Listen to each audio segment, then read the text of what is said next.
أمرت أن أسجد على 7 أعظم الجبهة وأشار بيده إلى أنفه واليدين والركبتين وأطراف القدمين. The Prophet, peace be upon him, says, I've been ordered to prostrate, meaning sajda, on 7 bones. And he said the forehead, and he pointed at his nose because that's one bone, right? So the forehead needs to be on the ground. Al-jabha wa ashara biyadihi ila anfihi, and he pointed with his hand to his nose. Wal-yadaini wal-qadamaini wa atraf al-qadamain, al-rukbataini wa atraf al-qadamain. The 2 hands, that makes it 3. The knees, that makes it 5.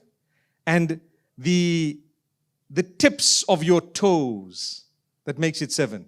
So the tips of the toes, the knees, the 2 hands, and the forehead with the nose. That's 7. So we prostrate for Allah subhanahu wa ta'ala. We go down in prostration for Allah subhanahu wa ta'ala. We seek the forgiveness of Allah, and we know for a fact we've been forgiven. A person who turns to Allah, Allah will always grant them forgiveness.